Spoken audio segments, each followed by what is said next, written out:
पाकिस्तान के 7 एथलीट्स हैं, इंडिया के 117 एथलीट्स हैं। 117 70 मेल हैं और 47 जो हैं वो लड़कियां हैं। इंडिया तो काफी स्पोर्ट्स में हिस्सा लेगा। उसमें शूटिंग से आप एक्सपेक्ट कर सकते हैं कि काफी आपको कोई मेडल शेडल मिले, और वो तो लास्ट टाइम भी नीरज चोपड़ा तो आपको पता ही है, नेजा फेंकने में ही वाज अमेजिंग और गोल्ड मेडल जीता था, गोल्ड मेडल। ये 25 करोड़ की आबादी में ओलंपिक्स के लिए सिर्फ 3 से 4 लोग ही क्वालिफाई कर पाते हैं। राना सनाउल्लाह का कहना था कि आलमी मुकाबलों में प्लेयर्स का मेडल जीतना दूर की बात, कम से कम फेडरेशंस खिलाड़ियों को क्वालिफाई तो करवाएं, वरना ओहदा छोड़। तो 7 खिलाड़ी हैं और 11 ऑफिशियल हैं। कमाल है ये पाकिस्तान टीम का ओलंपिक दस्ता है, और वो जो हमारी प्लेयर से ज़्यादा ऑफिशियल्स की तादाद है भेजने की, वो आज भी बरकरार है। इस ओलंपिक में हमें सिर्फ अरशद नदीम से एक उम्मीद है, बाकी तो कुछ पॉजिटिव नजर नहीं आता। पाकिस्तानी एथलीट्स के साथ राना सनाउल्लाह भी मौजूद हैं। राना साहब ने कौन? राना साहब भी गए हैं? बिल्कुल जी। राना साहब से हमने बड़ा कांटेक्ट करने की कोशिश की कि किसी तरह राना साहब जो है वो हमारे शो पे आके हमसे ये बात कर ले कि कहाँ वो बेहतरी की बात कर रहे हैं, जो उन्होंने बयानात दिए इन द रीसेंट पास्ट के नहीं जी, सिर्फ क्रिकेट के अलावा बाकी और जो स्पोर्ट्स है उनको बेहतर करने की जरूरत है, बिकॉज उनके जो हेड्स बैठे हैं वो बेहतर नहीं कर पा रहे, तो हमें बात करने की जरूरत है, बेहतर करने की जरूरत है। मगर राना साहब के पास टाइम नहीं था, वो बिजी थे। राना साहब ने कहा होगा कि दूसरी टीमों की क्या, दूसरे खेलों की क्या हालत है, मैं खुद जाके देखता हूँ और खुद उसका जायजा लेता हूँ। अब ये उनके लिए आसानी होगी जरूर कि वो देख लें वहां पर पेरिस में जब ये ओलंपिक मुकाबले हो रहे होंगे कि दुनिया के जो ममालिक हैं उनके कितने कितने खिलाड़ी शरीक हैं, और पाकिस्तान का जो दस्ता है वो कितने खिलाड़ी और कितने ऑफिशियल्स पर मुश्तमिल है, ये भी देख लें। बचपन से हम देखते आ रहे हैं, हॉकी एक ऐसी टीम होती थी पाकिस्तान की जो ओलंपिक्स में पाकिस्तान के लिए मेडल जरूर लेके आती थी। मतलब एक वक्त तो ऐसा था कि मोस्टली हम ओलंपिक जीतते थे, या फिर हम रनर अप होते थे, या फिर हम तीसरे नंबर पे, यानी कोई ना कोई मेडल पाकिस्तान का हॉकी में जरूर आता था। हॉकी हमने तबाह कर दी जब से ये स्पॉन्सरशिप आई है ना, तब से क्रिकेट में तो स्पॉन्सरशिप मिल गई, हॉकी को स्पॉन्सरशिप वो नहीं मिली। जय हिंद दोस्तों, पेरिस ओलंपिक 2024 के गेम्स शुरू होने में बस कुछ ही घंटों का समय बचा है, जिसकी ओपनिंग सेरेमनी आज होनी है। ओलंपिक में भाग लेने के लिए भारतीय जत्था पेरिस पहुंच चुका है। आपको बताते चलें कि इस ओलंपिक 2024 के लिए भारत की तरफ से 117 एथलीट्स ने क्वालिफाई किया है, और वहीं बात करें पाकिस्तान की तो उनकी तरफ से सिर्फ 7 एथलीट्स ही ओलंपिक में भाग ले रहे हैं। इस पर पाक मीडिया का रो रो कर बुरा हाल है और बोल रहे हैं कि 25 करोड़ की आबादी में हमारे सिर्फ 3 खिलाड़ी ही ओलंपिक के लिए क्वालिफाई कर पाए, बाकी सारे वाइल्ड कार्ड एंट्री हैं। यही वजह है कि हमने ओलंपिक में 1992 से आज तक कोई मेडल नहीं जीता। हमारे लीडर खेलों पर ध्यान देते ही नहीं हैं, बस अपनी जेबें भरने में लगे रहते हैं। और वहीं दूसरी तरफ भारतीय लीडर्स अपने खेलों को प्रमोट करते हैं और अपने खिलाड़ियों को हर तरह से सपोर्ट करते हैं। इसी वजह से हमारे स्पोर्ट्स बजट और उनके स्पोर्ट्स बजट में जमीन आसमान का अंतर है। इस बार भी हमें किसी मेडल की उम्मीद तो नहीं है, लेकिन हो सकता है पाकिस्तान की तरफ से अरशद नदीम कुछ कारनामा कर दें। और पाकिस्तान का जो स्पोर्ट्स बजट है वो तकरीबन $6.83 मिलियन है, जबकि इसके मुकाबले में भारत का स्पोर्ट्स बजट 411 मिलियन है। यही वजह है कि अब उनके 112 एथलीट पेरिस ओलंपिक में शरीक हो रहे हैं और हमारे सिर्फ 7, और हमारे पास जो एक्सपेंडिचर है 350,000, मतलब 350 कह लें कि हमारे पास एथलीट के लिए जो है वो बजट मौजूद है 3,50,000 अगर आप बोलें, और जो भारत के पास 11.48 मिलियन उन्होंने अपने एथलीट्स के लिए जो है वो बजट मुख्तस किया हुआ है। बड़े अफसोस का मकाम है, 24 करोड़ की आबादी, 7 एथलीट और 6.8 मिलियन का सिर्फ बजट।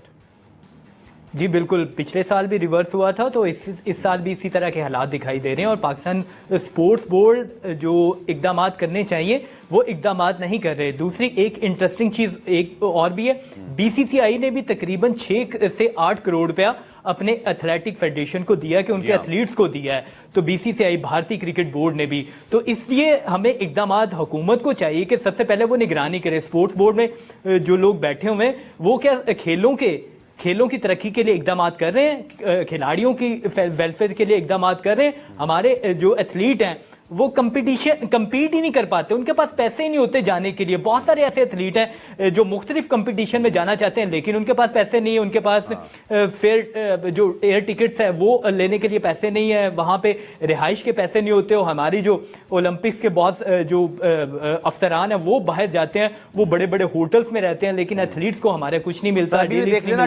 बहुत सारे जा रहा है, 7 एथलीट हैं, 11 ऑफिसर्स उनकी खिदमत या उनकी किसी मदद के लिए मौजूद होंगे। 18 के 18 एथलीट होते तो शायद हमें खुशी भी होती, लेकिन सिर्फ 7 एथलीट। ओलंपिक्स जाहिर है कि पूरी दुनिया की सारे मुल्क होते हैं, सारी टीम जो क्वालिफाई करके पहुंच जाते हैं, सारे के सारे इससे बड़ा दुनिया में कोई और स्पोर्ट्स का इवेंट है नहीं कि जिसमें पूरी दुनिया के एथलीट्स मुख्तलिफ खेलों में पार्टिसिपेट करते हैं। और ये जीतना बहुत ही फख्र की बात है, बहुत ही ऑनर की बात है। लेकिन जीतेंगे तो आप तब जब कुछ ना कुछ आप गेम्स में पार्टिसिपेट करेंगे। अब हमारे तो टोटल 7 गए हैं, उसमें से भी अरशद नदीम से कुछ ना कुछ आप होप रखेंगे, शायद कि वो कुछ ना कुछ कर ले, कुछ ना कुछ कोई बेहतर कोई परफॉर्मेंस आ जाए। इंडिया और पाकिस्तान का मुकाबला इसमें पहले तो हॉकी में चलो कुछ ना कुछ हो जाता, अब हॉकी भी पाकिस्तान की नहीं जाती, क्वालिफाई नहीं कर सकते। क्वालिफाई नहीं करते तो इन्होंने क्या जाना है? ओलंपिक्स भी जीता हुआ पाकिस्तान ने, वर्ल्ड कप भी जीते हुए हॉकी के, लेकिन अब ये आलम है, ये हालत है कि कोई इन्होंने नेड़े नहीं लगन देता कि चलो नाच जाओ इथों। क्यों? क्योंकि भाई ये क्वालिफाई नहीं कर सकते। तो जब क्वालिफाई नहीं कर सकते तो फिर इन्होंने क्या करना जाके?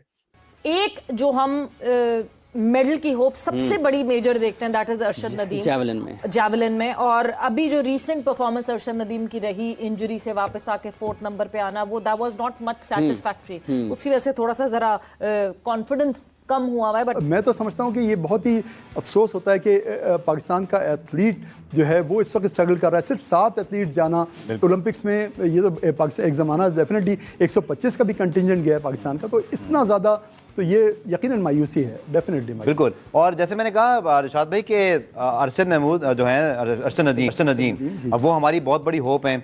और चूंकि उन्होंने रिसेंट ठीक है डायमंड में नहीं जीता, लेकिन उससे पहले कॉमनवेल्थ के अंदर, वर्ल्ड एथलेटिक चैंपियनशिप के अंदर शानदार परफॉर्मेंस, तो उम्मीद की जा सकती है रिशाद भाई जो मेहनत करके वो गए हैं, उनके साथ कोच भी इस बार ट्रैवल कर रहे हैं, कुछ इंजरी का प्रॉब्लम ज़रूर था, लेकिन शायद वो हमारे लिए हिस्ट्री तब्दील करने के लिए जो है वो इस बार गए हैं और बड़ी उम्मीदें हैं, लेकिन सिर्फ एक मेडल की उम्मीद सर।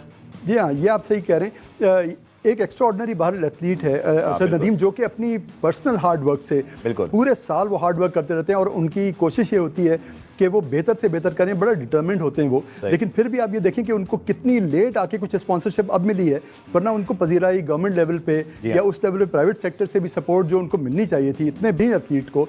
और उसके ऑपोजिट अगर आप देखें, आपने इंडिया का भी नाम दिया कि वहाँ नीरज शर्मा जो है, उनके आप देखें 14 स्पॉन्सर्स हैं उनके, और क्या क्या किस लेवल की स्पॉन्सरशिप उनको दे रहे हैं। टोक्यो ओलंपिक्स में पाकिस्तान के 9 एथलीट्स ने हिस्सा लिया था, लेकिन उसमें कोई भी एथलीट मेडल नहीं जीत सका था। इस मरतबा एथलीट्स की तादाद कम होकर 7 हो गई है, जिसमें javelin throw athlete Arshad Nadeem और 3 शूटर्स ने बराह रास्त क्वालिफाई किया है, जबकि जहारा नबी, फायका रियाज और Mohammad Ahmed Durrani wild card entry पर ओलंपिक में शिरकत कर रहे हैं। दंगल फिल्म देखी है आपने, मतलब उसमें हमें क्या कमाल की इंस्पिरेशन है भाई। वो फिल्म यहाँ स्टूडेंट्स को दिखानी चाहिए कि किस तरह से आप अपना, बिल्कुल ट्रू स्टोरी है वो। और जिस तरह से उसमें दिखाया गया कि वो मतलब दे लव देयर स्पोर्ट, और वो देखते हैं कि उनको, और फिर उसमें वो मेल फीमेल का कोई वो फर्क नहीं करते। तो ये जो चीज है ना उस्मान, ये पाकिस्तान में तो ये है ही नहीं, ये कल्चर ही नहीं है। तो इसलिए अगर 7 भी हैं तो मैं तो कहता हूँ 7 भी बहुत बड़े हैं।